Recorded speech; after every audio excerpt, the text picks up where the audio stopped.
Kind of blown right now. I just recorded this introduction, watched it record, stopped it, watched it, not load. Um, but so I have to re-record it. But anyway, this is an introduction to the first episode of the Living with Venom miniseries. Interview, podcast, whatever you want to call it. I don't care as long as you learn something from it. That's what it's here for. I'm interviewing Spencer Yoho. He is a younger guy, but even in his young age, he's got about a decade or more of experience. He's only been keeping venomous snakes in his personal space for about 2 to 3 years now, but he has a very nice collection, zoo, whatever word you prefer to use. He's got mambas, he's got kings, he's got monocles, he's got colettes, he's got rattlesnakes. He's got non-venomous as well. So I hope you all enjoyed the interview. Please pay close attention to the conversation. There's some very intricate things that come up, even though sometimes they are put pretty simply, because we are two people in the venomous community speaking to each other, and I will try to do better on expanding on terms for those people who are new to this. And by no means are these videos anyway to make you run out and go and start getting into venomous. But if you do, we hope that these videos will be there to help you to, as a guide to what we deal with every day living with these animals. Because these videos and these animals are for people who are going to keep them, every day. Like I provide animals to people who want to keep them, not to people who want to get them and then get rid of them when I understand when times are hard, and I'm not talking about that, but I mean just because you get bored or whatever, for whatever the reason may be. That's not the purpose of this. But also, pay attention to, at one point he does bring out a few of his a monocle. He shows us Colette, and pay attention to how he moves and how confident he is in his steps and his rhythm while he's handling these animals and talking to me as well at the same time. And even him, he says, anyone who knows me knows I don't deal with mambas, and we have a short conversation about mambas as well. And some of the same points of why I don't mess with them is they come up in this conversation. But yeah, I hope you guys continue to tune in. I know people really enjoy what I'm doing, because when I'm not doing it, they're like, when are you doing it? Why did you stop? So I'm going to try to run this as long as I can. You guys know I got a lot of haters out there, so I've had to redo these channels and my pages so many times because of that. Hopefully this won't be the case. But I have some other things brewing as well. And like I said, I've got a good lineup of venomous coming on. We're not just doing venomous, but that is going to be a focus here since I am a venomous keeper. But I'm also a gecko guy. And I've got some other things. And I'm going to be kind of getting back into my roots of exotic animals. So you're going to start seeing some other things I've already got. I'm doing some builds now.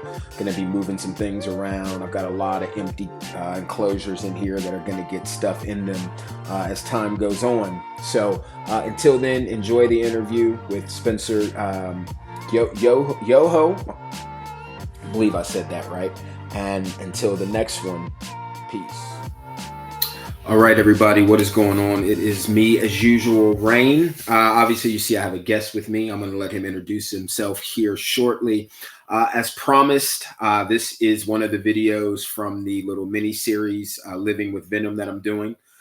So obviously, this is a venomous keeper that we have here. So just before we jump into this interview, just to let everybody know, like I said before, I've got a good lineup coming up. I have a few things happening with some guys over in the UK that I'm putting together now as well. I'm trying to do this networking thing. I think we need to be doing a little bit more of that. But without further ado, let's jump into this podcast and see what living with venomous snakes is all about. Dude, go ahead and introduce yourself, man, for the people out there, because we're new to each other as well. So. My name is Spencer Yoho. I've been keeping venomous for about 2 years now, but I've been working with them for about 8. Okay. So I try keeping the rare stuff, like I already told you. Kings. I like my king cobras. Yes, I Some of my saw. favorites. I have a baby I'm raising up right now, and I have a somewhat juvenile, 6 foot juvenile for king cobras. Gotcha. Okay. Uh, So let me ask you this: how long? How long was it before you made the transition? All right. Okay. No. Okay. So no, the question was, how long was it? How many years did you keep non-venomous before you decided to transition into venomous? I've been keeping non-venomous since I was 8, so about 12 years now. Okay. Then my big inspiration as a kid was Steve Irwin. I watched him every week. Right. Right.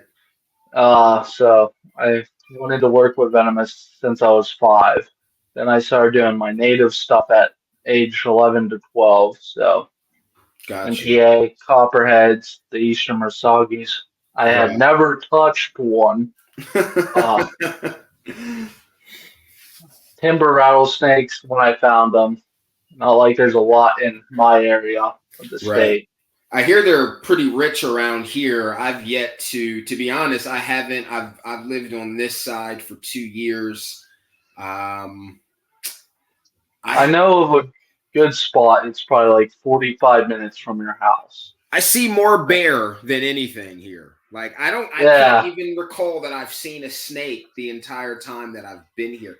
Lots of salamanders, lots of newts, lots of Oh frogs, yeah. lots of turtles, but I have not seen a snake since I've been here. But what's so funny is one of the trails not far from here where there's a mother bear. She's got territory over there. So I went over there because everyone was like, "Oh yeah, you go over there, you're guaranteed you're going to see there's all kind of water snakes. They're always on the bike trails." So I get Yep. over there and then I'm on the bike trails and I'm out there with my hook and whatnot, and people are coming by and I'm not seeing anything. And like everybody that walks by, they're like, "Man," right? They're like, "Man, I just passed one." Like, right? I'm like, "You can't." I Yeah. just came from that way. Like, where? Like, where are the snakes? I used to go to a park up in West Virginia. I mean, you could find snakes like that every day. My fucking computer sucks. I would go herping. I probably found 30, 40 snakes a day, Dude, and they decided to make the creek, creek super straight, and it ruined it hmm. because there was all types of rocks they had, and it ruined it. I definitely feel like there are less animals out. It's maybe more so reptiles, and I mean the deer population is just like Oh yeah, nonstop. But it's been like that for like 15 years. But I don't see as many reptiles as I used to coming up as a kid. Like I used to have no problem finding them, and now I go out and I seems like I'm putting in more effort. But then I see some guys online, and it's like every time they turn around, there's a snake. You know what I mean? And I'm yeah. just like, where are you herping at, man? Because I was watching a video today. These guys went up to Arizona and they found like 50 fucking rattlesnakes in one night. And me and my buddy went up. We only found 2. I yeah, mean, that's like it's so heartbreaking. and this target species I wanted to go was specs, and I Right, didn't find any. I found right. 2 tigers. So Mm, tigers, but not specs. mm. So how many? Because you got a lot of animals. Like I didn't even go through all of your pictures. I just went through like I don't even know a fraction of them, and I'm like, dude, he's got monitors, he's got retics. I've seen berms, I saw Uh, chameleons, I saw. a Oh, couple monitors had passed away since unreputable. Like the one water monitor and my white coat monitor I had on my Instagram. Underground Reptiles. My first mistake ever buying monitors was from them. I spent a shitload of money on that white coat from them. I believe it. Yeah, underground where the reptiles usually end up underground. Yeah. Unfortunately, like I had my Cayman from there that thing lived. I mean, I sadly got rid of it.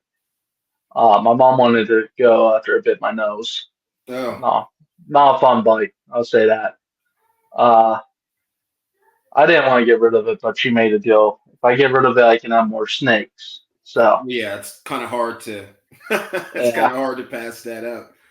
So what? But go ahead. So what was the first hot that you got? Like, what was the? Probably the worst, a painted carpet viper. Oh yeah, okay. Uh, And he's still in my collection. He's right in this glass tank. how long have you had him? He's about 2 years now. Well, that's right. You've only been keeping for 2 years. That's right. You're to my 15 Yeah, years. You're a baby. Like I'm a baby to some of these I'm guys who newer. are like, Yeah, yeah. I talk. They're like, yeah, I'm 40 years in, and I'm like, yeah. I thought I was doing something with uh, 15. So I have a lot of people like that. Yeah. yeah, yeah. No, I mean Uh, you've got I've been quite. working with experience. Yeah, I mean, I've been working with Mambas for 5 years now. I don't like the black Mambas. I don't think a lot of people should own black Mambas, in my personal opinion. Yeah, I don't mess Uh, with mambas at all. I'm kind of scared of mambas, and I'm not scared of much. So yeah. The Mamba I have up in that top cage up there, she's sketchy. I'm not in a real big room, and she's an 8 foot green Mamba. She comes right. bolting out of that cage, and it scares the shit out of me sometimes working I'm with sure. I mean, that's the whole thing. Like I said, like it's one of the reasons I wanted to kind of put this mini series together is to give people a better idea of what it's like to be responsible and to live with these animals every her. single Yeah. day because you we all have other responsibilities. We all get tired. We all get hungry. We all have other things we want to Oh do. yeah. And we all have days where you don't want to come in here. You know what I mean? Uh, But and you have to, and then you have to think for yourself, like when you're tired, like no one, it's not smart for any of us to come in, no matter how much experience we have on a day where you are tired and work oh, with venomous snakes. It's one thing to work with I'm non-venomous, used. you know what I mean? It's Yeah, I'm it's used to be constantly tired. I mean, I work night shift. oh well, yeah, I'm that's actually, so I'm yeah. actually on no sleep right now. It's a lot of work, and like I said, we all have other responsibilities. So when you have these animals, and then when you have more than one, and it's definitely a lot of work. And I think that with all the negativity that's been happening just in the last like The Jeff 30 incident. days, yeah, you know, Jeff, and then I don't want to call Dingo a negative. It's negative in the fact that we lost him, Oh yeah. but I it's not mean, like a you know something like you know we're getting guys playing with cobras and taipans online for fun, and then they get yeah, bit, and then it riles up the community, and then you know all of a sudden everybody's looking at the venomous community. yeah. I mean, and Jeff had like the worst possible time around election time. Right. As like the worst time to get bit. Uh, but no, I think Dingo, he was a great keeper. I mean, yeah, he did free handling, but if you look at most of his videos, he wore those hex armor Right. gloves. No, I for mean, sure. Yeah. Dingo was a wild boy, though, man. He was a oh yeah, wild boy. Like, he's been working with them since he was like probably 12. I right. mean, he has more experience than a lot of people, and he was very knowledgeable than what he knew. I Right. mean, I looked up to him too. Uh, he knew his Mambas and Force Cobras. He did Force Cobras Right. really Yeah. well. Yeah, that's what I have here. Like that's my thing, or the forest cobras. And I'm he more of a see you're like Australian Leopards. see I do I'm not I've never been a huge fan of the Aussie snakes in general. Like I like everything. Don't get me wrong, but everyone has their Uh, preferences. Like I don't get me wrong though. I'd love there are some species in Australia non-venomous and venomous. I'd just love to have you know just in general. Like a tiger snake for one. I'd love to have a tiger I snake. mean, I got a Uh, blood snake. I say it's the best Australian Lapid. Uh, prettiest by far. I mean, for the sure. reds and No. blacks. And you don't see a lot of people with them in general. No. Mine was actually a legal import. Some guy tried to illegally import these animals. I think he did seven, if I remember right, and four of them died on the way here. I mean, when you're not doing it the right ways, and no right Right, way to import Australian shit anymore. I find it right. bullshit. Uh, Two of them died at the zoo, and I got my hands on this one. Don't ask how. Uh, a friend of a friend got his hands on it. He sold it for me for a really good price for a Colette snake in the U.S., Hmm. especially a high red one like him. Yeah, no, they're definitely interesting. Like I said, I think the only other person I know, and I could be mistaken, that I know, and I don't know him personally, that has one. I think was is it Will Nace or was it Chandler? I think one. Chandler. Yeah, I know one of them had one. I thought. Chandler, he still has his. I know two people right now that are breeding them or trying to. One in Texas, one in Virginia. Okay. Uh, I'm lined up to get some from the guy in Virginia. So hopefully I'll have a nice little breeding group Gotcha. myself in the future. I love the Colette snakes. I mean, I would say by far my favorite. He like mine.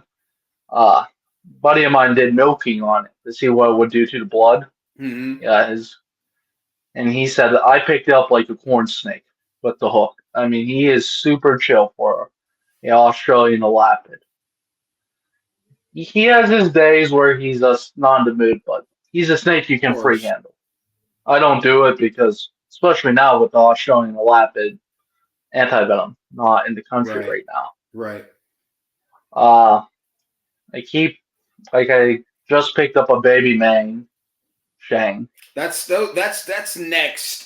next for me. I've been kind of putting it off just because I wanted to see what kind of animals were coming in, if there was a lot of inbreeding, because in the reptile community there's Oh yeah. so much inbreeding going on, and If I'm being honest, don't get a baby man.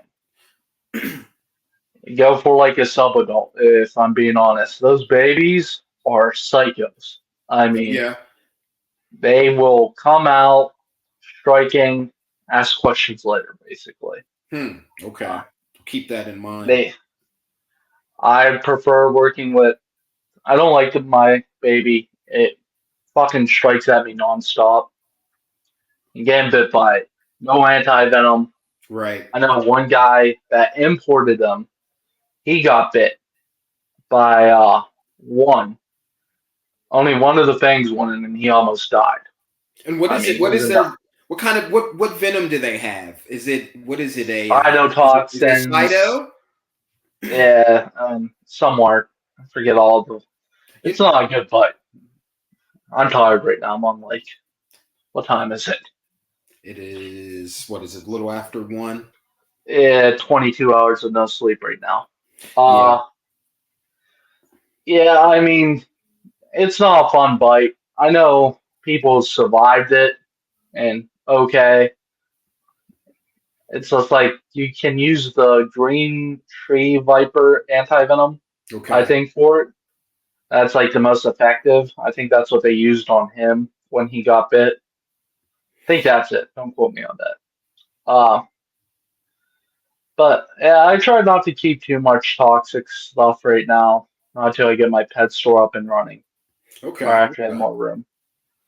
So Uh, do you here's something this is a question that everyone is definitely going to get asked, and just before I forget it, is it's so odd how it is so, for the most part, it is pretty, if you live in the right places and you have the money, it is so easy for us to get these dangerous animals. But it is impossible for us to get anti-venom. Like on a, you I'm know what I in mean? To like work. I'm in the process right now of getting my own anti-venom.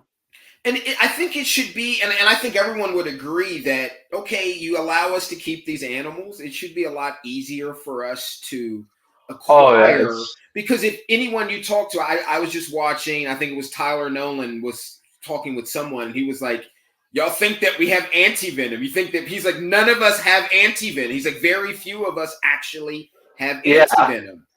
And he's it's like, a very long process to get. because technically you're supposed to be a physician to have it.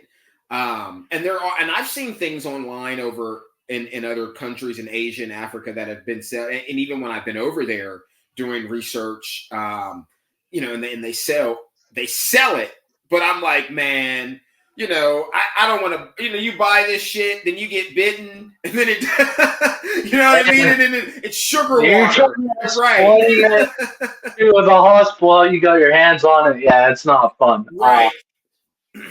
The way I'm going through is the BIN permit. Oh my God, what is it? Experimental drugs permit is what you have to get, because technically any drug that's not developed in the U.S. is classified as an experimental drug. My buddy Dylan, he's getting his, and he's going to be helping me get mine. He's in his final stages of getting his permit. And like I said, there's a group on Facebook that helps you. Okay. Yeah, I wasn't aware of that. Okay, I'll have to check into that. Let some guys know. I'll send you the link. Yeah, please do. Please do. So you. Excuse me. What?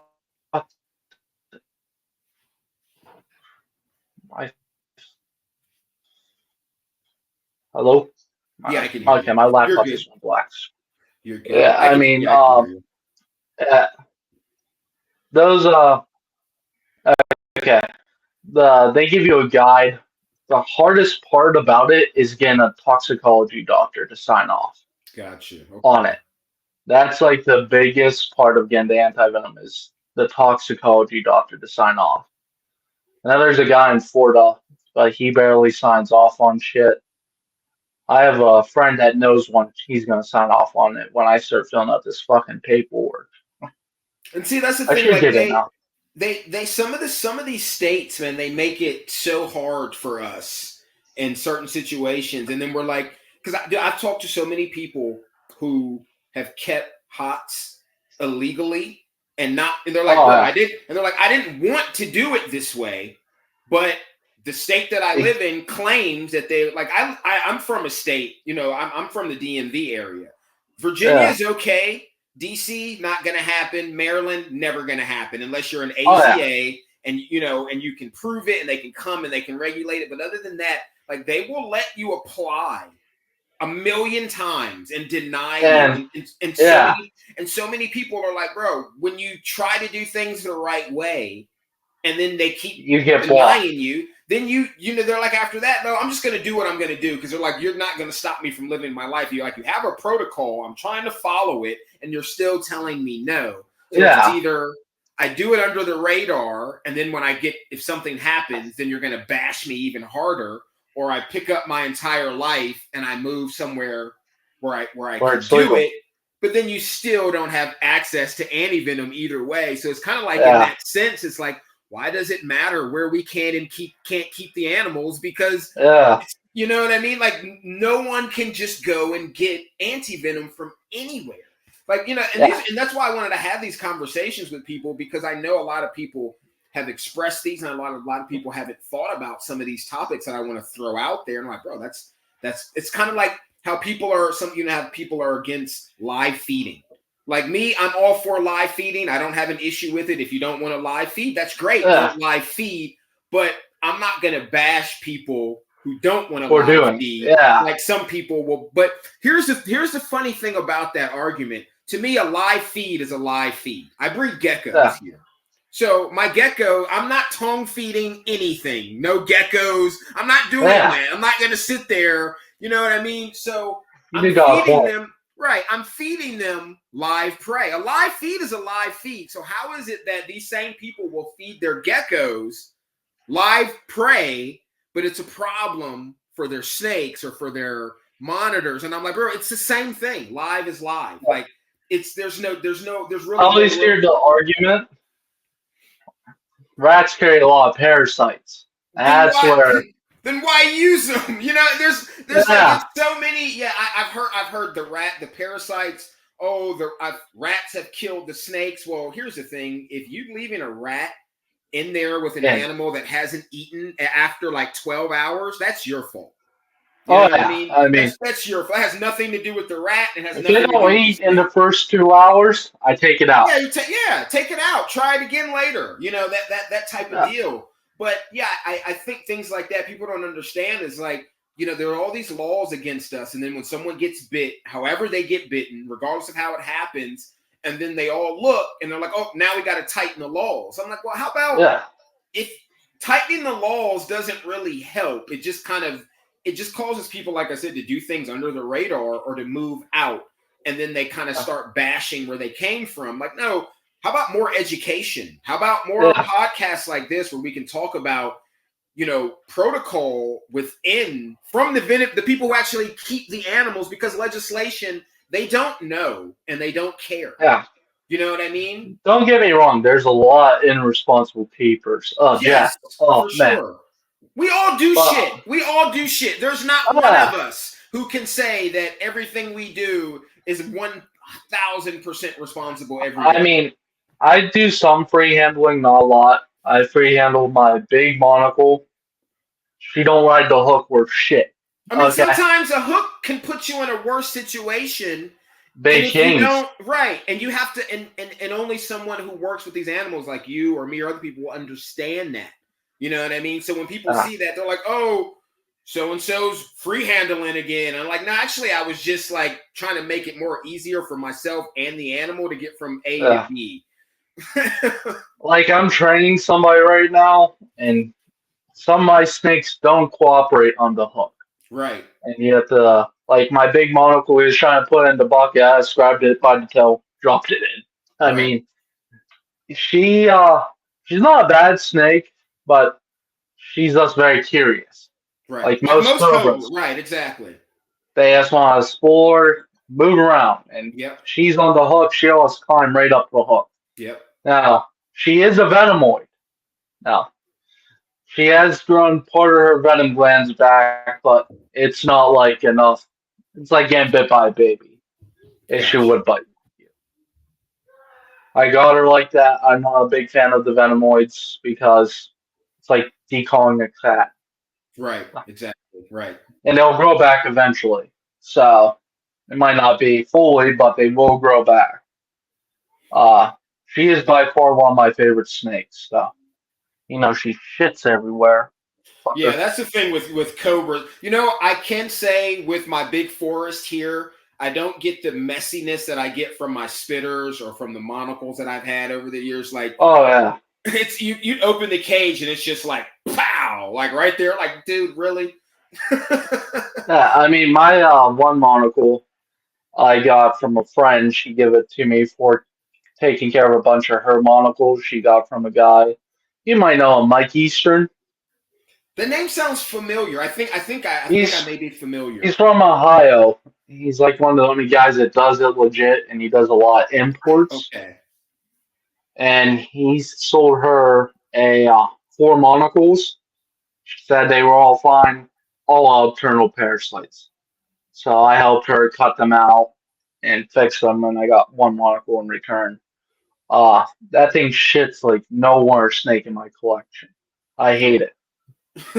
Yeah, their monocles are messy, man. They're messy, and when you get them when they're small, I was just telling a friend of mine who is just getting his first cobras now, and I mean he's moving. I told him like, bro, you're moving fast, man. You just because then he just got a couple rattlesnakes for free, and I'm like, bro, just make sure you're pacing yourself, regardless. But I told him, I I said, mean, you're gonna turn around. rattlesnakes, rattlesnakes to cobras is a totally Yeah, different oh ball yeah, game. for sure, for sure. Yeah, I'm just I referring to the amount. Like I'm like, bro, you got hot fever. That's what I'm telling. Like, bro, you're getting hot fever over there, man. I had that. I got a little too many. I downsized a little.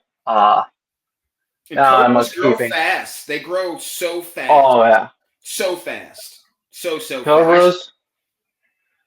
I mean, my black and white beginning of this year is like that. And now he's like that. I mean, they Yeah, grow. unbelievably fast. Yeah, yeah, Uh, their metabolism is ridiculous. Like it's it's crazy the way they go through food. oh yeah, and shit the next day. Right. Oh yeah, yeah, yeah. I have a spitter here that she's being force fed. And even then, like the last time I force fed her, like I gave her three small sized pinkies, and you could see the lump in them when I put it in there. Within 12 hours, it looked like I hadn't even fed her. You know what I Yeah, mean? Like I just mean, crazy. my baby king, he looks so bloated when I force feed him snakes, since he's still not eating on his own. But the day after, he's so skinny. I mean, and he poops 2 days later. Yeah, And it's a lot, man. there's, I, I feel like we I feel like if you're keeping a certain amount of hots to the same number of non-venomous snakes, that you're going to spend a little bit more time in your room.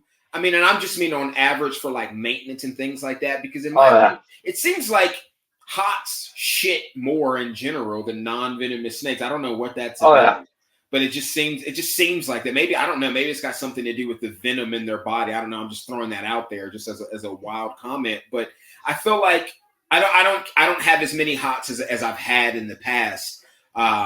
Like not nowhere I close to what you or some of my other friends have. I keep about equal. I keep a bunch of big snakes. I love my retics. I love my berms. Boas too. I mean, I got this little guy. You're going to shed too. I mean, Yeah, yeah. You and I my love. business partner would get along. He's a boa fanatic. Like we've got like almost everything is for sale right now. Like every locale of red tail you can think of, Get some back in morph there. stuff that he had. Like just sitting there, just waiting to go to someone's I room. So how I big think is the your reason room?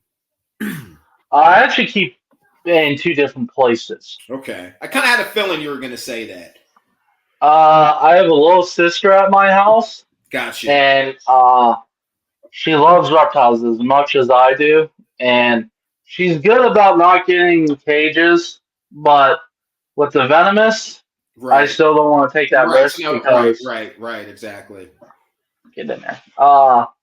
I keep a bunch of really hot stuff. A lot of people don't own, or they do, but like baby fertile ants.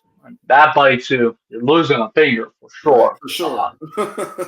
For sure. Horrible bite. Uh, I like keeping it separate. I do keep snakes and rats. I know a lot of people get butt hurt when you keep venomous and rats, but it's more, space consuming for me right now. Uh, they're double locked racks. I drilled holes and put these in there. So I got there's you. no, They won't. Right. They can't slide. and there's one's going through the top. So, and they're safe.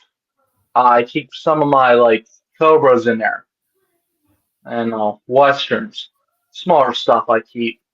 But most of my shit's in either vision cages or a buddy of mine makes custom cages, Viper. You Okay. can see them like right there. I keep gaboons. That's a burn.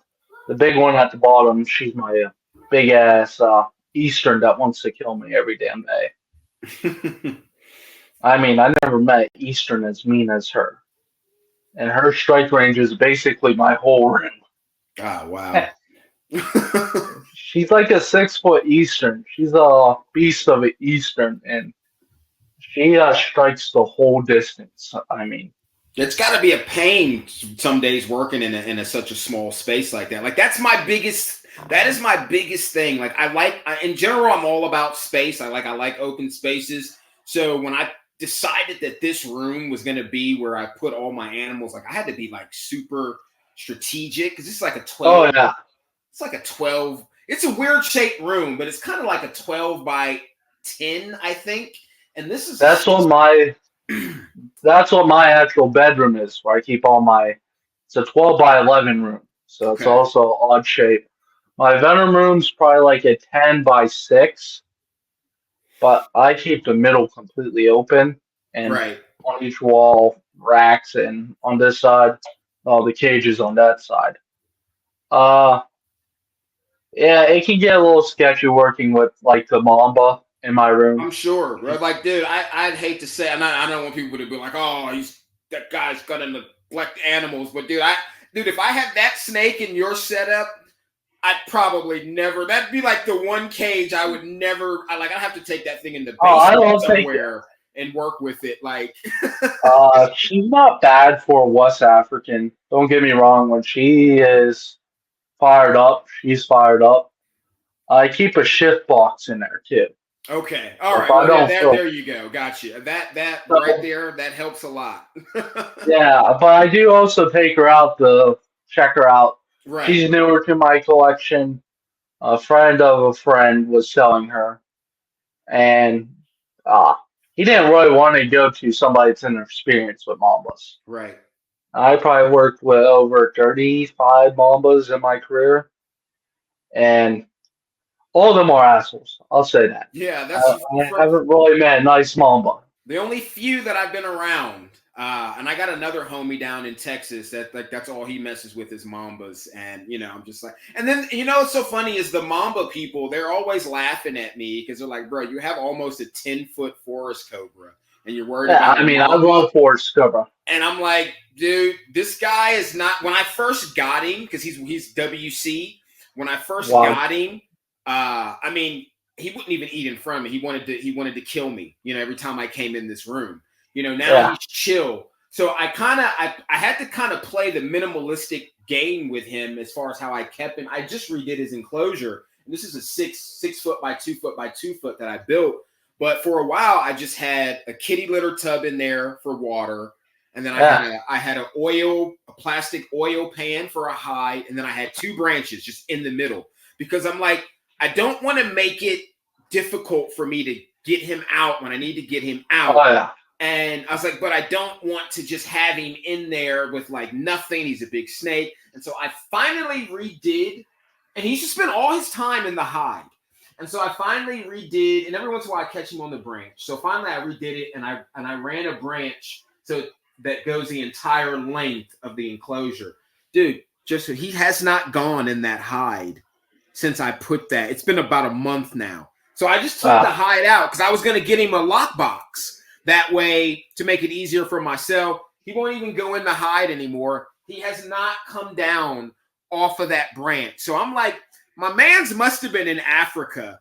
Like, because you got to think, like, he came to me like 8.5 foot, like two and a half shit. years So ago. he was So a big one. exactly. So he was for him to survive out there in Africa with all that killer shit, he had to be one Everything's up to badass kill snake. them. Exactly. So I'm like, this dude probably made it by doing exactly what he's doing right now. Is posting up in the trees. And when he sees something that's within range, he goes and he gets that shit and he goes right back up in his tree. Because that's all he does.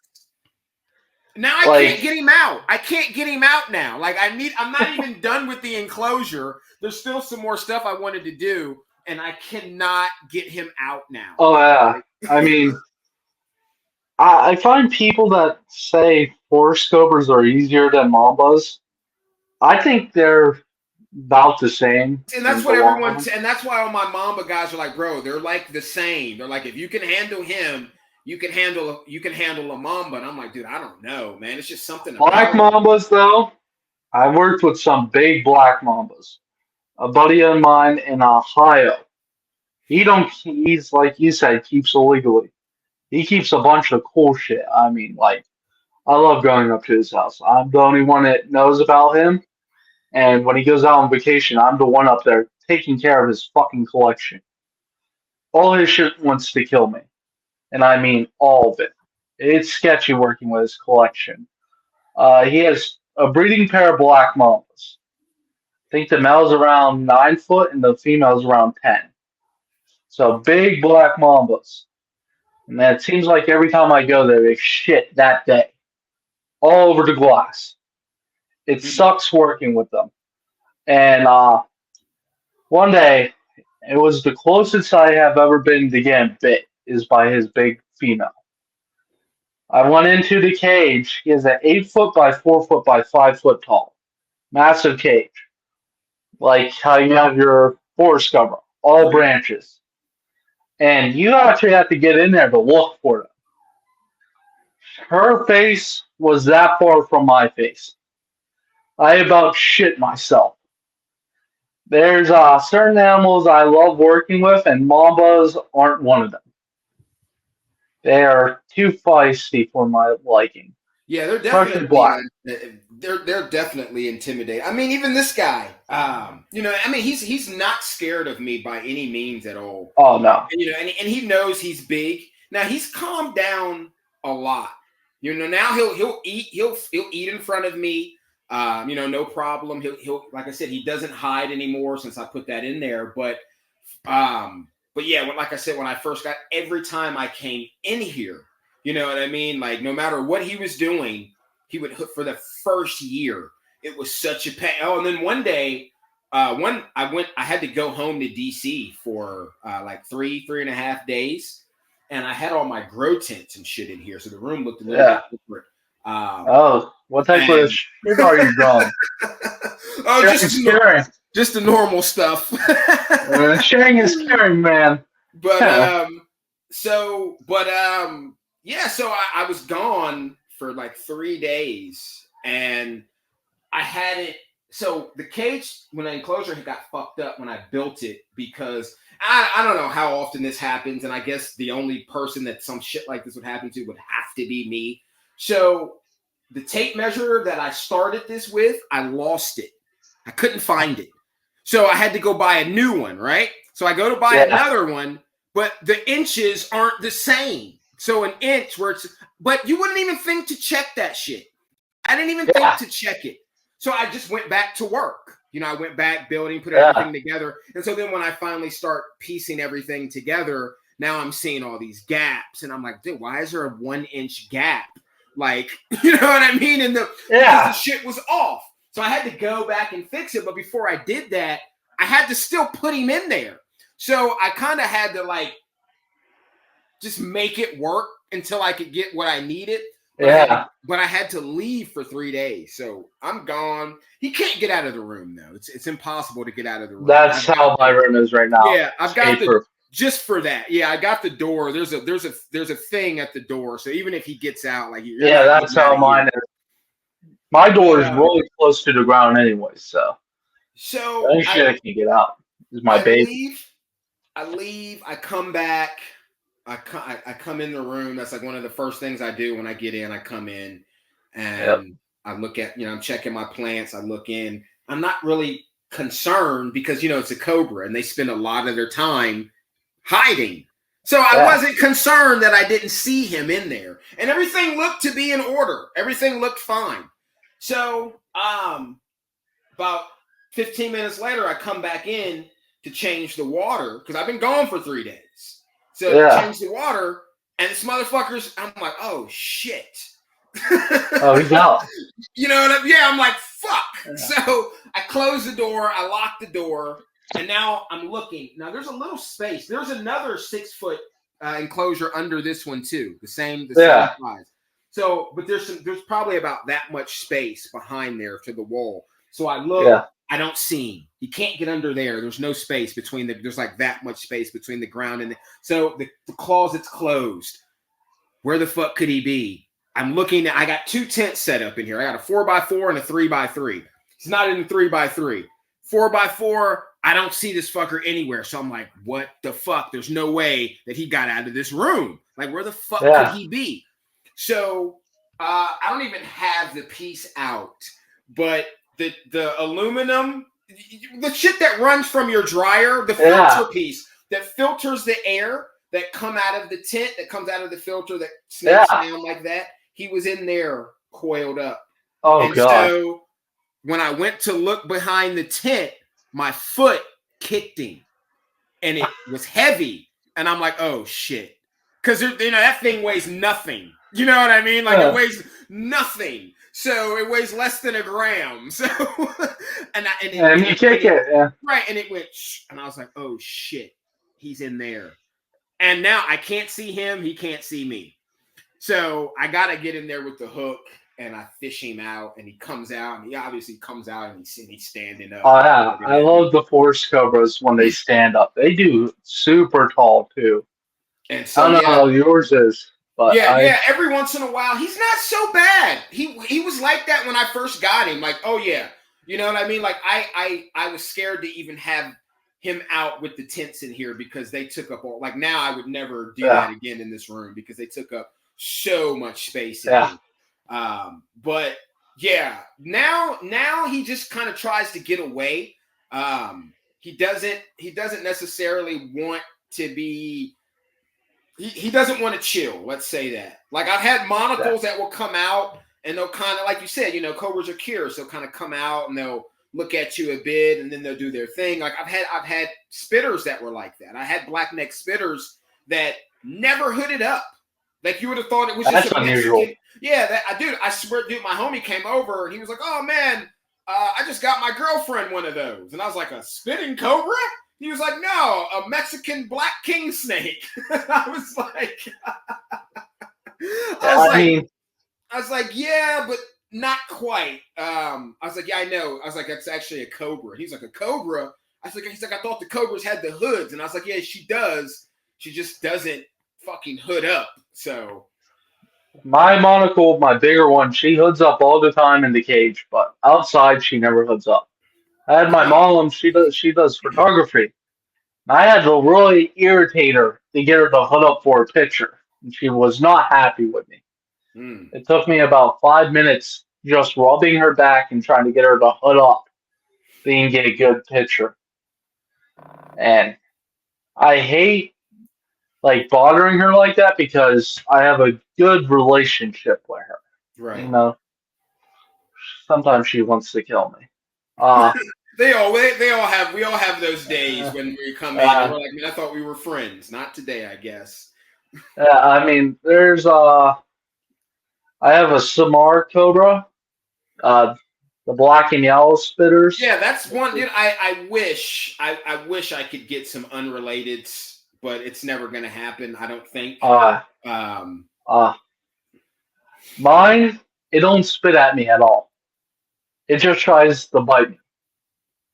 I said, if you want to work with Mamba, but non Mamba, that's it. It does everything Mambas do, the head movements, everything. This Cobra scares the living fuck out of me. hmm, I'd rather work with my green Mamba than it. Uh, she is a fast, horribly. She's come close to my hand a couple times when hooking her. I used, Venom Life 24-inch hook. mm-hmm. I said, fuck that. I've used the 30-inch hook on her now. Uh, I say, you got the defensive snake. She's an asshole. She comes right for my feet every time. Like, she wants to bite me in my eyes. Hmm. And people say they don't want to bite you. No, I think she does. there's always an exception to that rule. Uh, Just like they say, oh, there's no such thing as a bad dog. Well, there's definitely some bad dogs. I mean, yeah. on average, there's no animal that wants to kill a human, but we do have animals that are assholes, just like you have people that are. You know what I Yeah. mean? It's just it's what it is. Like I've got a. It kind of sounds like the opposite of my red spitter. Like she won't bite, but she'll spit. Like, but but I can't. I can't even get her to eat. I'm still force feeding. I'm like, bro, it's gotta click in. I don't want to have to keep doing this shit with you. But Yeah. My black and white, he is the chillest. He never spits. He never bites. He'll do the hooding, hissing, normal black and white. But he's never spit at me and never tried biting me. He's like about a year and a half, and he is a super chill. Don't want to free handle him, but like my Warner baby black and white, that one's an asshole. Totally opposite than this one. Well, I was force feeding her. She was not happy with me for the longest time. You had to force feed a black red spitter. yeah, Not fun. I hate force feeding snakes. yeah, it's the worst, and it's even worse when they're venomous. Like it's never You fun. make one mistake. Yeah, one little nick can cost you, or one little head swipe can. I thought it happened with my black and white. It scared the shit out of me. And after that, I wear gloves now because I know it can't bite through gloves. Now, my king cobra, he's usually pretty good at pinning. My little black and white's not, or was. Now she eats on her own. Uh, that's probably, she's not fun sometimes. Very hoodie. I love the cobras that hood up like that. Yeah, I do too. And I'm glad you said that. How familiar are you with? Because I know you're a bit younger, but how familiar are you with the diamond line versus the Jolliffe line cobra and the difference? Because like they say that they're not even compatible, like breeding wise, is what I've heard. What I've heard over the years, and there's definitely a distinct difference between the diamond line because they've got that patch on their Gray head. spot and the full leucistics all Right. white. Right. Now have you Uh, now my question is, and I want to see maybe if I know you haven't been around there. I mean, I don't know, you've got quite a good experience. So maybe you've picked up on this in the short time that you've been doing this. But I noticed in even because the first venomous snake I ever had was an albino monocle cobra. And she would not eat food unless it was frozen thawed. She would not eat it. And I've heard of other instances similar to that, and it's definitely dealing with the mutated animals that have been in captivity a long time. Have you seen any kind of like I guess maybe unnatural or unsnake-like or just kind of weird behaviors like with your monocles at all? Because some of them are uh, they're so captive bred that they don't hood up ever. yeah, I mean, like, yes, I have noticed that, and I wonder if it's so long the parents has been in captivity, Right. it just runs off on the babies. I always wonder that because if you look at New England Nerd, he says that same thing, Kevin. Uh, he thinks it runs off on the babies. And let's just be honest here. Monocles are probably almost all inbred right now. Yeah, I for mean, sure. For sure. I think the last time I saw a pair of monocles come in from the wild was maybe 2018. Joe Satulski had a pair, and I was trying to get Boland's pythons at the time. And I oh, remember seeing them, and I haven't seen them since because who has wild type monocles for sale? And I mean, when I mean wild type, I mean not het for anything. yeah, Like I mean, I got my one, but I would never sell her because right, all the they're ones very from the pet. right. Very few people have a real, true, not mutated, wild type monocle cobra in captivity. Like that's still alive right now. Very few people have that. Like that's a Like I said, I rarity. have. Yeah, I got one right now. It's a female. I still don't know if she's making it because I had to cut out, I think, 16 parasites Wow. on her. She was covered. They were all dead, but it's just the stress of cutting them out. Right. Right. Yeah, my Not fun. squam. I'm waiting for I don't have the right size tubing for this little squam that I have, but he looks like he's got a nematode on him that I need to get off as well. Yeah, and there's still bumps on her, but I know I got it all out. Right. Uh, there's four from that import. The one to a friend of mine. Uh, she's keeping all of them. She's gonna try to breed the wild types. So she We got one we male. need that. We need pure wild types, man. We need Yeah, that. I mean, you look at all the genetics. I mean, I can pull up one of mine real quick. She's a feisty one. Uh, super pretty, but she's a what you call a real monitor, willing to bite. I mean, she hoods, she does everything. Super pretty though. Yeah, Get it's the a genetics beautiful, on. beautiful snake. Very vivid. Yeah, I mean, Color pattern is nice. I love the pattern on her. Hey, hey, calm down. She wants to kill me though. She's not a friendly monocle. Yeah, there's a good amount of species in the trade, and unfortunately, some of them, whether they be venomous or non-venomous, are popular. Like the rough scale pythons are starting to gain more ground. I mean, they've been in captivity for quite a while now, but the nitty gritty of it is all the animals that exist in the world came from 5 wild caught animals, and I don't even know the ratio if it was 2 males or 1 male to 4. Yeah. I have no idea what the ratio is, but I know there's a lot of inbreeding, and I just did a podcast recently about creating proper breeding programs, which is something that in my opinion the reptile community is like so far behind on. Ball pythons, Man, spider genes. I love them, but they have so much shit wrong with them. yeah, I mean, yeah. I'm I mean, not a big ball python guy, but there's certain ones I like, and the spider's yeah, one they of them. look amazing. Some of the mutations look amazing, but the down low is it is a skin disorder. It is it is a disease. And I mean, it's like even with the jag. Like I love carpet pythons, and the jag, in my opinion, that's the best morph, but it's the worst morph. It's the worst and the best at the same time. And I'm not a morph guy. I'm not into morphs. And people, when I say that, people are like, "Oh, but I saw you with a monocled cobra." And I'm like, well, if they just listen to the conversation we're having, they will know that it is almost impossible not to have a monocle cobra that does not have some type of mutated gene. Yeah, I'll pull up. You want me to pull up my wild type real quick? Yeah, if you got something to show us, man, we're coming up on an hour, so that'll be a good way to end things off. Yeah, it's in a different room real quick. Go pull her out. Oh man. Where are you at? You're in your hot, in your cage.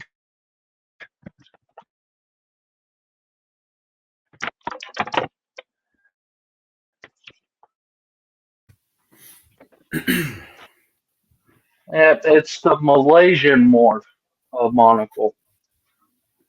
And like you can see how rough she is. I mean, Oh yeah, yeah, for sure. Yeah, that's a wild type right there for sure. Yeah, it's and like she is super pretty. I mean, I would just never feel comfortable selling her because how many lumps she has. Hold on. And she eats like a champ though. She eats frozen and live, so I can't really complain about that. right. It's Yeah, I a definitely wouldn't. I'd keep her too. I wouldn't sell her either. yeah, and like I love monocles. They're one of my favorites. First cobra species I ever worked with.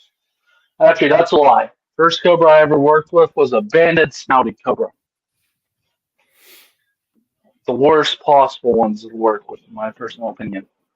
Yeah, I haven't had any hands on with any snouteds. Not Uh, yet anyway. the one I had worked with, they come out of the cage mouth wide open trying to bite you. For a first cobra, it was not a good cobra. Like, Hmm. I can pull out my Colette snake real quick. Yeah, I think right I now know one of you don't want.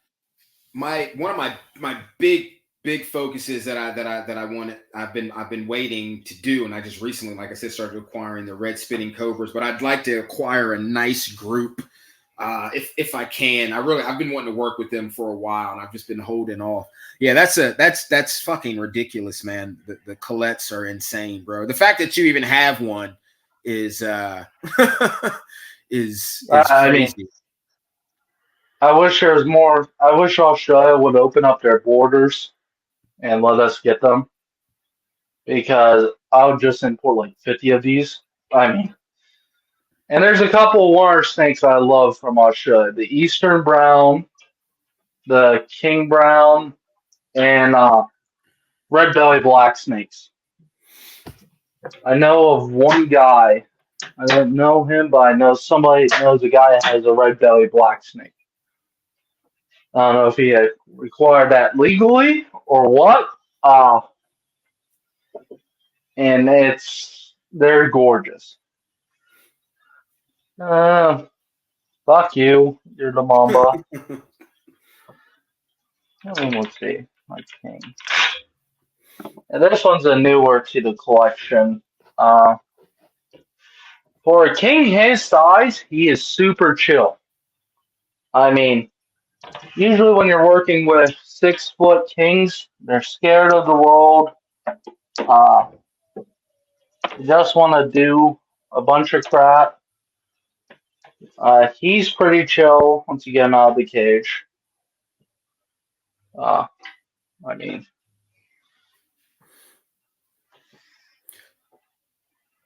hey, He's like, you woke me up. yeah, he still Beautiful. got some structure about him, but kings are one of my favorites. I'm a nausea guy. Like I like forest. Like I have nothing against king cobras. It's not my preference. I've had them for clients. I've had them for like 2-3 weeks at a time, holding them for clients that I've gotten in, but I've never personally kept one for myself. And I've been thinking about it, and I almost pulled the trigger on it. I don't know, man. I don't know. I don't know. I just something about the forest cobra versus the king. I'm like, because my thing is like I can't do both. I mean, I could do both, but I don't want. It's either going to be forest cobras or king cobras. I think I'm going to stick with the forest. My downside is with king cobras, they're snake eaters. I don't mind feeding them snakes, but I like getting my kings on both rodents and snakes. Right. I won't take the snakes out of their diets, but it's always hard to find people who are willing to give up snakes for feed. It's not. Yeah, it's easy to find feeder lizards, but easy to find feeder snakes, especially the size you need for big kings and things like that is very hard. I mean, that's why you're like outsourcing, like unless you're like importing ball pythons over by the bags of hundreds and keeping them in the deep freezer. Yeah, and like this is my big monocle. I mean, she is a chunky monocle. Yeah, that's a female. That's a big girl.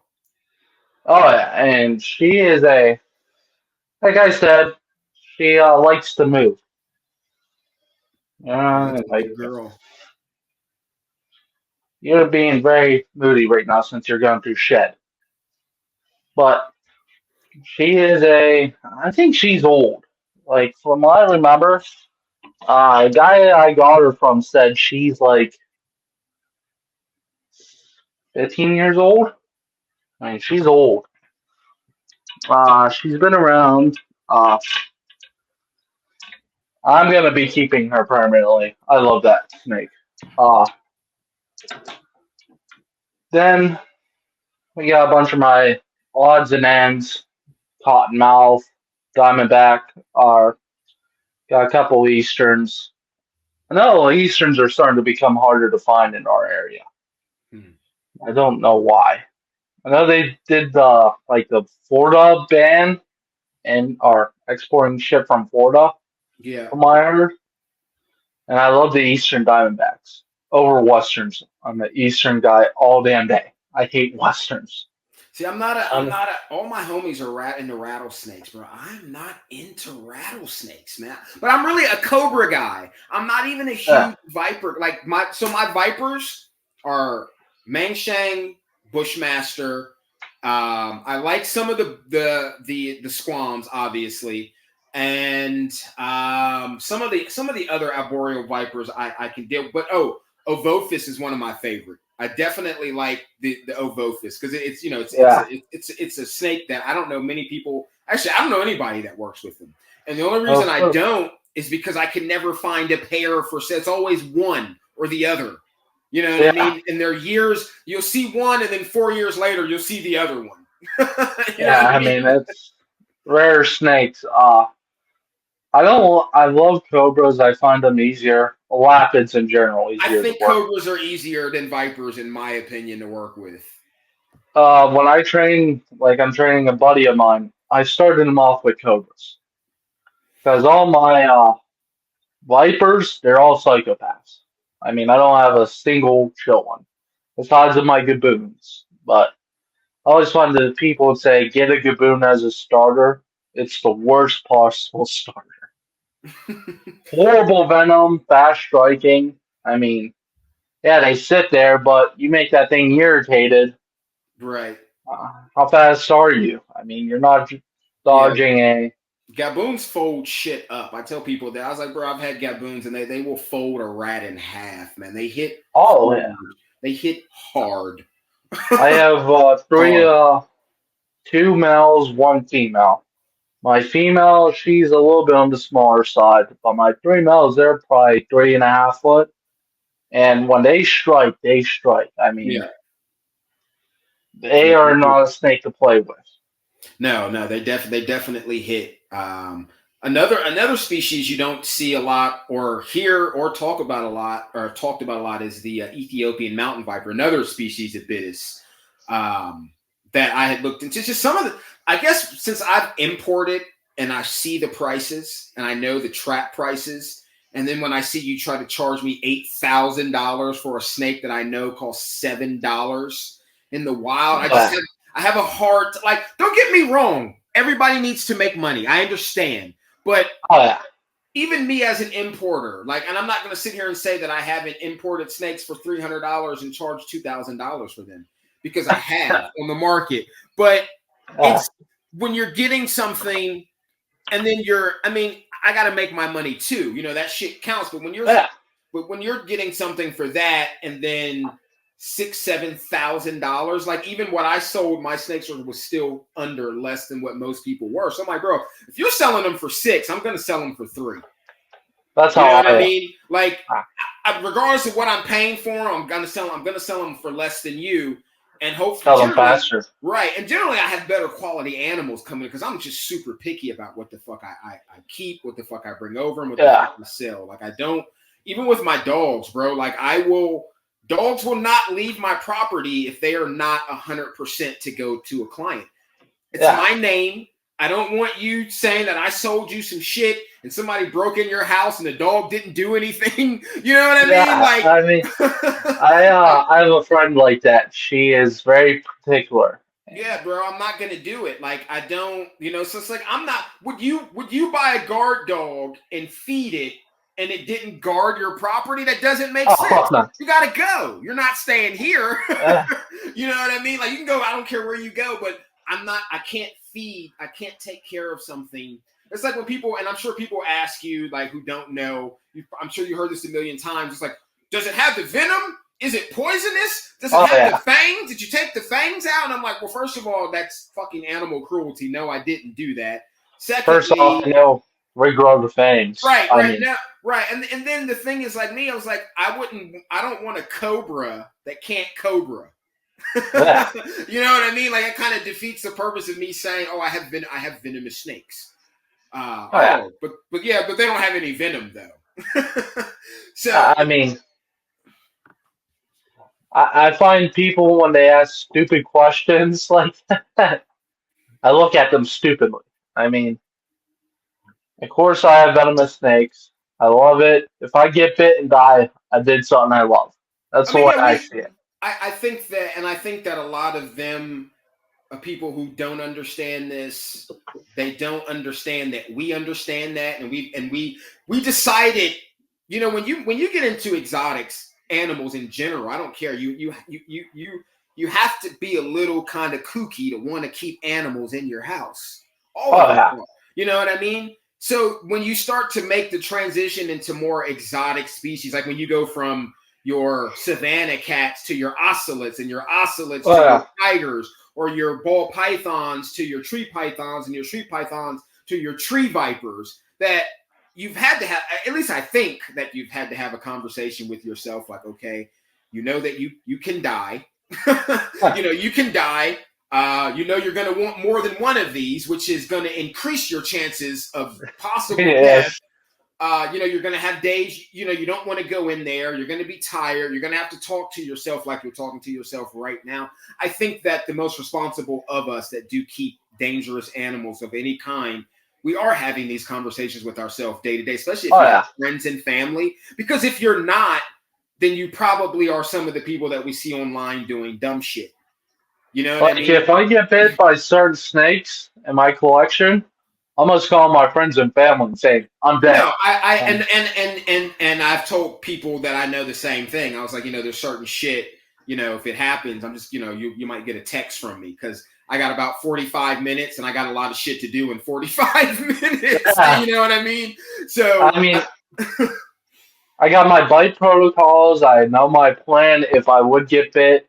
Because you said you go through the Pittsburgh airport yeah, when you pick up. That's like 20 minutes from my house. yeah, yeah. So I wish it yeah, was 20 minutes. If it was 20 minutes for me, I'd probably have more stuff here. I mean, if you ever want to come up, I'm No, down. for sure. No, dude, I definitely going to get down there and see you. Like I said, I wish I had met you sooner because I've been looking for people around. Like there was a guy who did Venomous. I think he was in Warren, and then I lost my page, and then I don't know. He just kind of stopped replying. I don't know. I think he had some stuff going on, and then I went to Yeah. my old page, and I don't remember who he was, but because I was trying to buy some forest cobras from him at one. He was a vendor because that's how I found out about the show. He was like, "No, bro, I go to some of the shows, and then there's a guy in What's his name? I couldn't remember. I smoke a lot, man. I couldn't tell Oh, you to wow. save my life if I had If I'm to. being honest, a bad habit of mine is I do work with venomous flies sometimes. Yeah, I mean, dude, that is so. I'm so glad that I don't, and I think the reason I don't, and the only reason I can say that I don't is because I can't work high. Pure, like I used to be a chef, and I tried to go into the kitchen high. It does not work for me. So I know I can't come in here and do shit. Like I can do it. Like I'm high right now on our podcast. That's cool. I can do that. But I cannot do because if I get high and I'm at work, I don't want to be at work. I want to go out and I want to do shit. Like, dude, I'm the type. When I was a chef, like before, when I used to be a line cook, before I was actually running restaurants, when I first started, like, bro, like I'd go, and I'd be in the vicinity of my job, right? Like a block away, high as shit, and then I'd be like, man, I don't even feel like going to work today. It's a nice day. Yeah. I text my job like, yeah, I'm not going to make it. Such and such happened. And I'm like looking at the restaurant like while I'm sending the text, walking back. Hopefully hopefully they don't come out. I mean. Now I'm walking back to the metro station. Dude, I'm getting ready to roll up another blunt and go to the Natural History Museum or go walk around the zoo and get high for the day. Like, so... But I mean, dude, if you can do it, you can do it. I can't do it. I can't. I know. I've done it twice, and I decided to make this English right now. I'm not able to do it anymore. Yeah, it's too risky. It is. It's definitely because you can when I'm high, no matter what I'm doing, like I can zone out and start thinking about something else. Oh yeah. You know what I mean? And the last thing you want to be doing is like tailing a snake and hook, and then you start thinking about like, damn, that was some good ass ice cream. Next thing you know, you're getting bit. Like, tired. Since I work 48 hours a week night shift, I do work with venomous tired. I mean, I'm tired right now, but but no, dude, it's definitely a lifestyle, and I'm glad that people will get to hear, from your perspective about, like you've said multiple times, I'm tired. You've also said multiple times, parasites. These are, I think, and those are just two things that we've talked about. And I some of the guys that I mentor that are getting into hot, I tell them that I'm like, bro, like, yo, just make you sure need these. Right. Make sure you got tubes. Make sure you got different size hooks and tongs. Make sure you know how to force feed and that you are willing to do that. Like that is my hook wall right there. I mean, I keep 2 of each size hook. I mean, then I got my big. I don't even know why I had that here. I don't keep any big shit here. Spitters, you gotta have your goggles. If you gotta have your different tubs. It's like that's the most important thing. Having before, people who will see this before you even start going out, because obviously we can't tell you not to buy hots, but before you go out and start buying them, make sure you just have all your tools, all your protocols. Yeah, call your hospital. and let them know. Like, listen, I'm going to be keeping venomous snakes. I live in this area.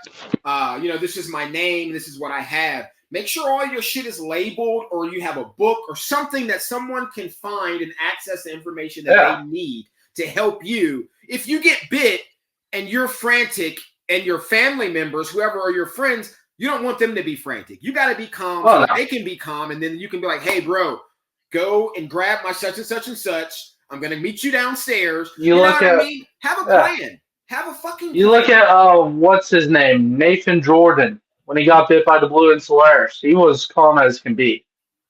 You have to be calm if you get bit. Yeah, you can't. I've been bit so many times by non-venomous 18-foot retics lost drawn to my arm. That sucks. Okay. Yeah. I really never panic. Cayman bite. That sucked on the nose. Probably one of the worst bites I've received. Painful, more of like a shock thing. Could have lost my nose very easily. It was like a 2.5-foot cayman. Yeah. Dumbass knew I was opening the cage and loosened my grip for half a second. That's when he turned around and nailed me. Right. Yeah. Any bite from a reptile is, for me personally, I treat all my animals like they're venomous. All my snakes, I should say, like they're venomous, whether they are or not. Because I don't want to get bit, period. I've been bitten hundreds of times. I don't want to get bit. I don't want to get bit at all. And I mean, it stresses the snake out. It's not good for you or the snake. I don't mind getting bit, but it's the last thing on my area of doing. Right. It's just not good overall. No, it's not. A lot of people, like, I used to volunteer at a pet store. The guy would always try to get me to get bit by snakes. And, like, I volunteered down there for 2 years. I'm not going to name drop the pet store, but it's the one owner. I get, you know, a lot of reptile people. How many snakes have died in people's collections in a year? Like, rough estimate. Bigger collections, like 200. I mean, if you've got over 200 snakes, I'd say, depending on what you've got, you're probably losing. Ball pythons. Oh man, you're probably losing maybe 10 snakes a year minimum. I'd say. This guy, I think in a year he lost 160. Yeah, I mean, you just look at some of the stuff that, like, Nerd posts a lot of videos with animals where they've lost video, and that's just what they show us. You know what I mean? And within a year, you might see them lose 12 animals of just what they put on YouTube. But with Nerd, they get a lot of imports. Right. This guy was all ball pythons, and it wasn't like it was the diseases and proper temperature. Just in fucking. There was snakes in his collection that were skeletons and rats. I mean, it was horrible. I hated working down there. I liked the one owner, but I hated working for that guy. And they do venomous and everything, and they sell sick animals. I mean, I'll text you off the. Yeah, for sure. There's a pet store in my area about an hour from me that is about in the same condition. I don't go there very often. I've had to go there sometimes to get, like, crickets or feeders, which they almost never have. Where is this pet store at? It's in Meadville. No, it's gonna be north of you. I know where the area's at. Yeah, it's not the best, at all. And like I said, I've gone in there, like, when I've been in between, because I breed red runner roaches here, but there's been times where I haven't had the appropriate size for my gecko. Yeah. They're just not where they need to be at. So I try to go and get crickets, and it sucks because it's an hour drive each way. And so when you get there, like, because you call, sometimes they don't answer. So you go, and they're like, yeah, we don't have any crickets, or yeah, we don't have any pinkies. And it's like, fuck. And I mean, I do a lot of birds, but when I've got these little guys up here, I don't have birds. I don't have birds that, that small for them to eat. right now, so they got to get pinks. But yeah, that pet store is like that. It's in shambles. Like I feel bad when I go in there sometimes, and I'm just Like the owner of the pet store I'm talking about, he has a disease, and he had to sign part of it over to this guy, and he has ruined it for him. When I came into that pet store 4 years ago, all the cages were clean. He had multiple volunteers, multiple workers. This guy took over, they moved. It just became a shit show. And like I said, he sells so many sick animals. My buddy was just getting into snakes. Bought, I think, 8 ball pythons off him. yeah. All died. Wow. All our eyes. There's snakes in his collection and racks that had mold on them. Like racks completely covered in mold. It reminds me of some of the videos that I saw from like Samson's facility, where it's like, man, that animal had to be dead for a long while to look That's like that. how he was. Yeah. And it was a sad.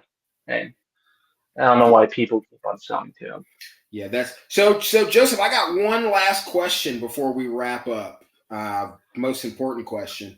So being in the venomous community, what would you like to see happen to, because there's never any, there's not a lot of structure or stability. Plus we have to deal with faulty legislation. Like, what do you think needs to happen, or what would you like to see happen? Like the biggest thing that, I mean, it could also affect, the reptile community in general, but keeping with venomous, what do you think we need as a venomous community? Stop posting free handling. I know a lot of people do it, and it don't make the community look good.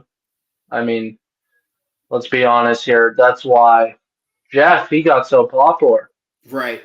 Because free handling. With a lot of people who don't even like snakes, because they realize he's holding a deadly animal, so they want to tune in the hopes that, you're going to watch one of us die, which is crazy.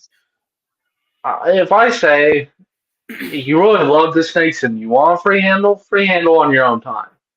Like, I do free handling, but I don't post it. Good buddy of mine, Bennett. We all know Bennett. Yeah. I love him. He free handles everything. I mean, that man is crazier than me. Yeah, there's a few guys like that who are just like, do you even know how to use a snake hook looking ass? Like, I mean, I love Bennett. Me and him get along. But yeah, I mean, he free handles everything. I'm not coming at him, but right. No. I mean, like you said, these are your animals. If you're comfortable and you feel the animals are comfortable, I understand exactly what you're saying. You're just saying, but you're teaching the younger generation. It's being seen in a negative light by the wrong people. Is basically what it is. And we have a lot of Karens. We have a lot of newer people who are coming in and who have blown up over social media, whether they be venomous or non-venomous, but they have 30,000 followers, and they're like, oh, I just started keeping reptiles yesterday, and all of a sudden they're like, oh, everything you're doing is wrong, and some of the stuff they're saying I agree with. There's a lot of outdated practices in the reptile community, but you can't just come in out of nowhere and start drama, and you've only been around for 6 months but the problem is someone is going to listen to that person over you or me because they got 20 more thousand followers than you do. And unfortunately, we're dealing in a time where followers equals experience, knowledge, education, that falls under that. So it's unfortunate for the wrong people, unfortunate for the right people, I guess. Yeah. And free handling right now, I think should be off social media because all this shit with legislation, Jeff, I mean, and like I said, you're teaching these younger kids it's okay. Right. I know no guy's only been doing it 5 months and he free handles fucking baby caboons. I mean, yeah, I'm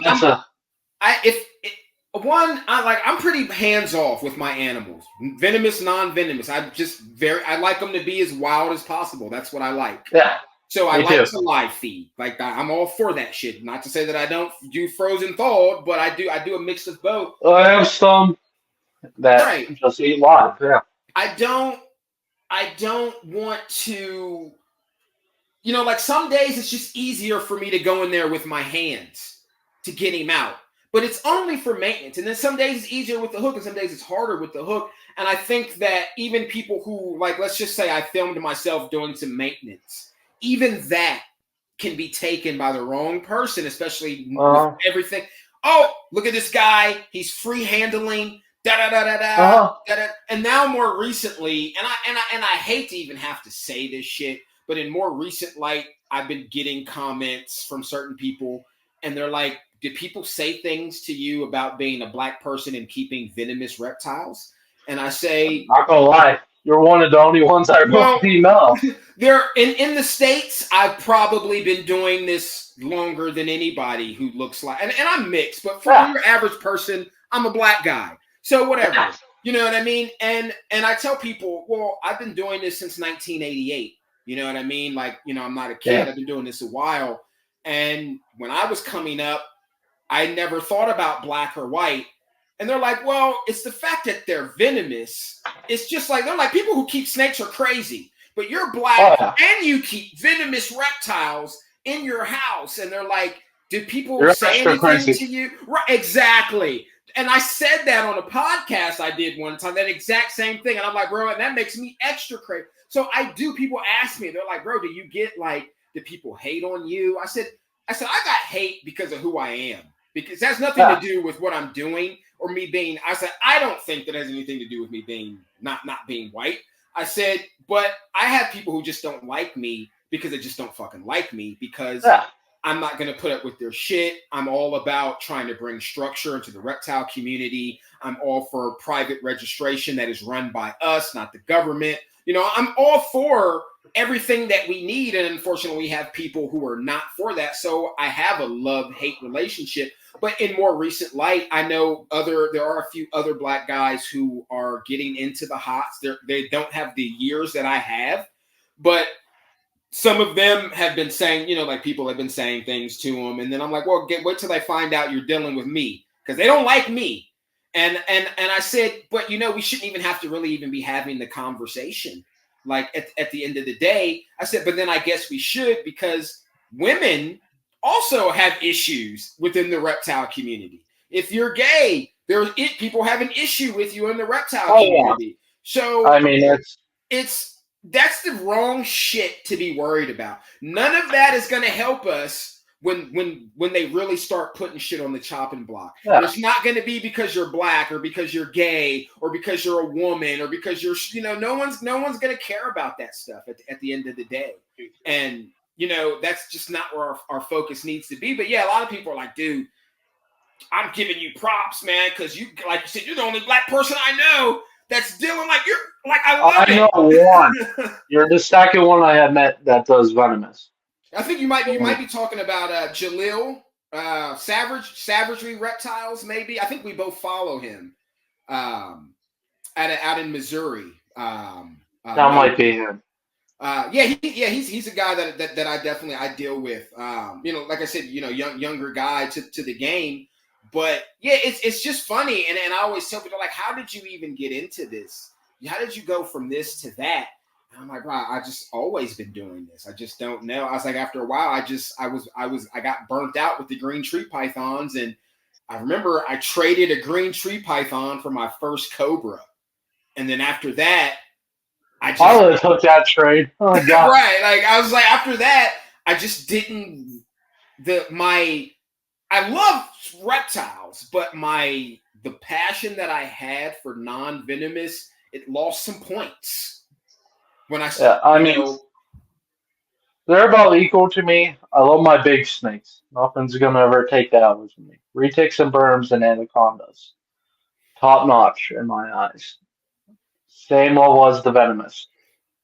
And I just the way the venomous community's going right now, everybody's fighting. I yeah, mean, everybody. And that's not helping the actual no. community. No, it's not I in try any way, staying. shape, or form. And you got the people that just import and sell stick animals. Yeah. Buddy of mine lost his whole collection because he quarantined a snake for 5 months too. It was a green mamba. Introduced it to his collection and it killed all his snakes. But that's what I'm talking about. Like, you would think that after all the decades of us doing this, that we would be better at it. We would be better at Yeah. getting the treatment process, in my opinion, needs to start at the farms for these wild animals before they get over here. And I guess in a perfect world, you would think that the importers and the exporters would be saying that to the farmers, like, "Whoa, look, just get some Panicure, or get this Septra, or get this Baytril, and do this," and then that way, hell, the shit's not that expensive, especially when you're buying in bulk for tons of animals. Like $14 on Amazon. I mean, right? I mean, and even in a position where you have a farm in Indonesia or Malaysia, you can get that shit wholesale for super cheap. You know what I mean? $6-7. So I mean, and it should start. It should start there. I mean, when you get on Morph Market, like, I'm a gecko head. Like, I love leaf tail geckos. Like, that is my shit. Like, I love leaf tails. I love leaf tails. Like, that's what I breed here. I love leaf tails. I have to pick one off. Yeah, I got eggs incubating. So if you ever want some leaf tails. So here's my thing about when you get on Morph Market and you go to leaf tails. And I'm just going to take this from your average person's perspective. I get on Morph Market, so I'm on my phone. Boom, I hit leaf tails. I'm excited. I see all the leaf tails. And then I click on this one ad. Like, oh, this one's in my price range, $200. So I click on it. It's a wild-caught animal. Let me read the description. Okay. The description says in so many words that if I, the buyer, am not prepared to treat this animal or take this animal to the vet, then I shouldn't buy the animal. Okay, here's where I have a problem with that. As someone who has imported and who has exported and who has dealt with wild-caught animals, this is where the problem with that comes in for me. Why the fuck sell a stick animal? Why would I bring animals in that I know have a foreign parasite load and not treat them in my care? So basically, I'm going to keep the animals here. I'm going to half-ass on their care, and then I'm going to sell you an animal that could potentially die in your care 2 weeks after you get it because I've had it for 4 months and it hasn't been treated. And some people argue like, well, in the wild, such and such and such. Well, in the wild, there are natural things, you know, that are already within the water, the atmosphere, the animals that they eat that can help these animals to relieve those parasites that we do not know about and we do not have access to. So that we have to captive-born animals, they're not adapted to fight it. I mean, right. And even puppies get worms. You know what I mean? They get worms from their mother. So if you've had an animal and worms, a gut load of parasites can sit in an animal for months to years, and you don't even know about it until you just come in one day and your animal is dead. So basically, we don't have viable insurance for reptiles. So that means that I can pay you hundreds to thousands of dollars, and you're telling me that you're going to sell me an animal that you're not treating, and then by the time I get it, it could die before I even start to treating it. Yeah. And then but I'm out of my money. I'm shit out of luck. And I understand you're dealing with a wild-caught animal. You're taking a chance. I understand that, but why? It's 2024. This isn't 1981. This isn't 1975 anymore. Fresh, yeah. You know what I mean? We've been documenting and cataloging reptiles since like the 1830s. You know what I mean? Crutchfield. I mean, you look at his original list of shit he was importing. Yeah, I mean, I wish they were back in those days. Oh man! Oh my God! In the 90s, right, dude? Listen. The prices and the information, if I had have known what a Boland's python was back then, I didn't know what it was. I only knew what was in Reptile magazine and what was popular. Yeah. And I never saw a Boland's that I can remember in a Reptile magazine during the time that I was coming up. But I remember them being on Pro Exotics price list for $500. Now, right now, I mean, I could Yeah, 15 grand on Nerd. And now I could wholesale some stuff. I can show you a video that someone sent me from Indonesia where they were trying to sell me 20 of them for $1,000 a piece. But the problem is there's no one over there with the paperwork to have Bolins to get them to the farm. The next problem is, if you understand how importing works, doesn't matter that I paid $1,000 for those animals up front. Once they get to the farm, those fucking animals don't even belong to me anymore. And then the whole price point on those animals are going to change. And I'm not going to get all 20 of them at that point. So that's kind of where the farm thing, but my whole thing is, you would think after all these decades, we would have better practices and policies on how to care for animals coming over here and even being here. Like, dude, I get a lot of flack for some of the podcasts that I've done because people think they're like, oh, he's against U.S. ARC, and I'm like, bro, I'm not against U.S. ARC. They don't fight for venomous. What and that, let's see, and there we go. Well, even on Morph Market, there is nothing. So we can't buy venomous on Morph Market, but they got fish on there. What does fish have to do with? I mean, you put whatever you want on there, but how are you going to alienate a part of the community? It's supposed to be a community. That means when you alienate a section of your community, that's not community. Yeah. So you know what I mean? We have all these little kinks and bells and whistles we need to work out, but it's just people, you know, they say that, and I'm just like, bro, I'm not. I'm for the mission. I just don't see the evolution. I just feel like, how is it that I've been around doing this since the 80s and there is no insurance? There is no private registry. Do you know how much money a private reptile look how many animals you have alone. Look at guys like, you got Bennett, you know, Fang Peep. How many animals he brings in and keeps. And look at Nerd. He's got thousands. Kevin's got thousands of animals. People have hundreds of thousands of animals in their collection. So just imagine if a buddy of mine, he breeds, I think, 1,800 ball pythons, and like he's a big time breeder in the area I'm from. So just imagine if this had the same structure as a dog registry. AKC brings in 50, 60 million plus dollars a year registering dogs. Just imagine the money that the reptile community could bring in to fight legislation. Hundreds of millions, at least $100 million a year. I am so confident of that. We don't have that. That is my issue with our current voice. I don't know these people personally. I just know that things are lacking.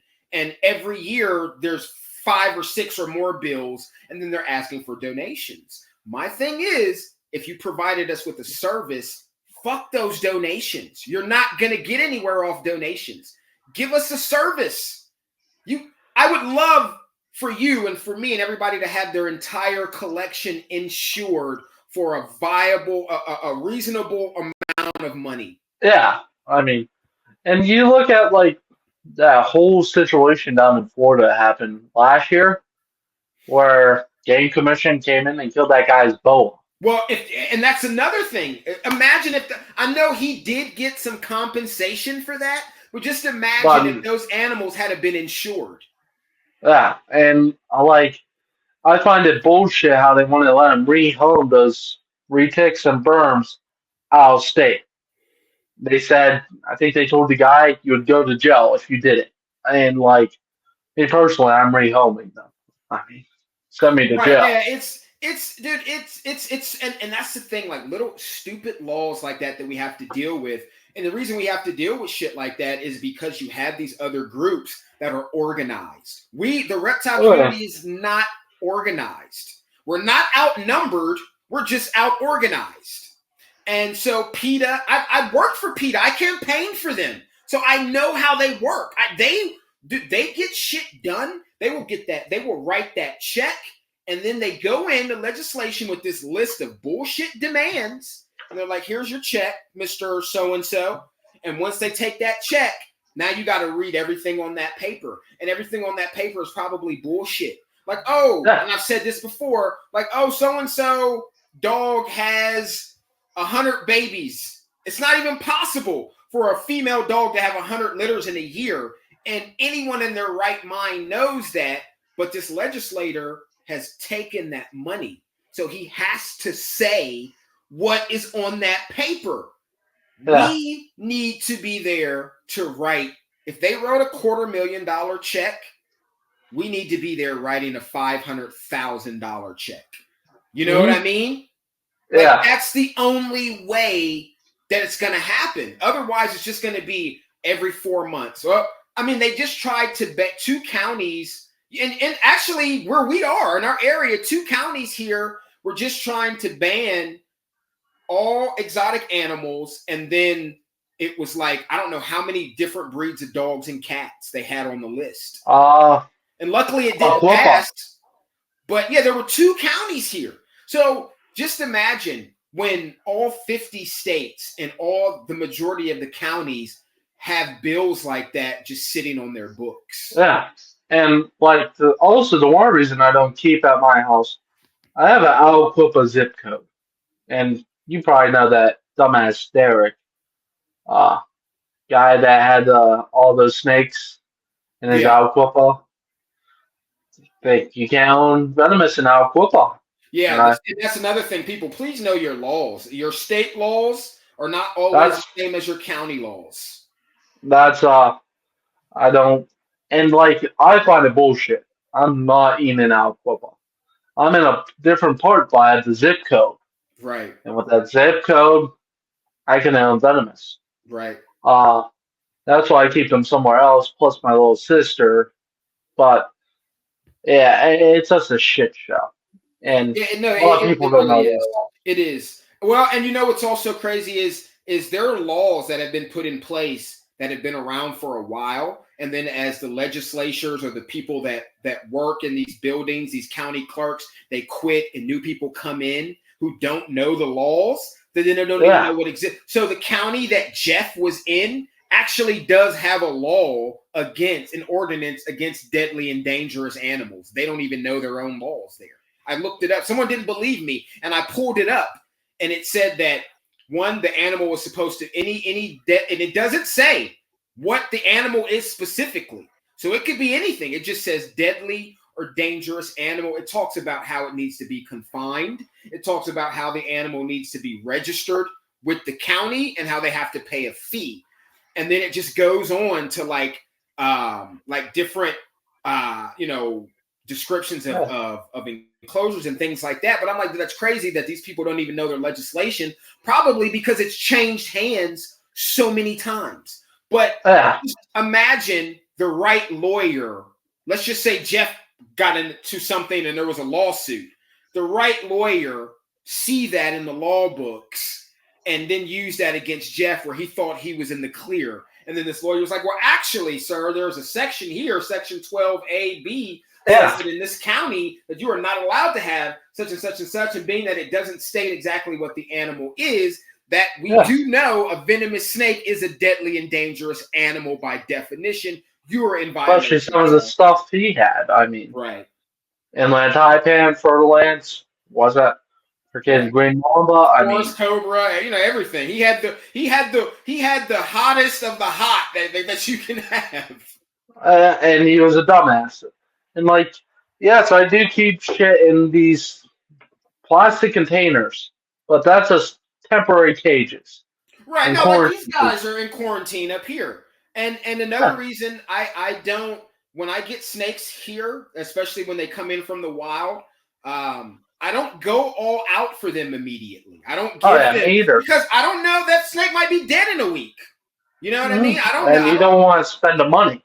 I don't want to spend $300 or $400 setting up, and then I don't even have the animal. So I like to wait. I like to give my animals 6 to 9 months to see if they're even going to be here, because longevity is important, especially when you breed and sell animals to people, because when you're dealing with a buyer who really buys an animal to keep it the entire time, they want every day that animal was supposed to have. They don't want 10 years down the road, this animal that was supposed to live 30 years died when it was 10 years old. So yeah, I mean, like I said, I keep some in there, mainly quarantine and temporary closures until I get around to have my buddy make me PVC closures. And that's not cheap, really. No. That's 4 foot by 2 foot by 18. For me, it's like 400, $500, but that's not cheap at all. And I just keep them in these to their until I get the cages. I mean, there's Right. certain things I do, and I know a lot of people don't agree with it. And Well, we've all got our, everyone, you're never going to please anyone, but I mean, oh everyone, I no, should say, but no, Joseph, I'm glad that I was able to get you on here, man. We're gonna wrap it up. We're an hour and 40 in, which is fine. Because I'm definitely gonna have you come back on when I do my roundtables and whatnot later on as the channel gets some more yeah, momentum. But I'll have your Instagram and all that I'll let you know I'll give when you the my phone video number goes too. up. Yeah. Text me all that stuff when we get out here, and then I'll let you know when the video goes up. I don't know what particular order. I think I'm gonna film all the interviews before I start You editing said and you putting them have up. ink coming on, right? I say that again. You have ink coming on, right? Ink and Yeah. Venom or what's Yeah, that? All right. Antonio. Yeah, that's my homie. We've been friends for a few. Actually, the forest cobra that he has, I got for him. But yeah. He's definitely. I just talked to him about 2 or 3 days ago, actually. He has So some yeah, snakes I really want. That yeah, guy. yeah. He's gonna be on. He's gonna be on. Mark's Reptiles is gonna be on. So yeah, like I said, I'm gonna have a good lineup on, and then I'm gonna try to put some roundtables together. But yeah, bro, I really appreciate you coming on. I know you're tired as shit. So until Energy then, drinks. yeah, no, until next time, until we see you next time, bro. Like I said, appreciate you, everybody. I'll have all his information in the description. You make sure you go and check him out. He's got a crazy zoo of a collection on his page, man. Everything you can think of and shit you can't think of. So until then, people, we are. Let's see. We are going to be out. It was a nice talk.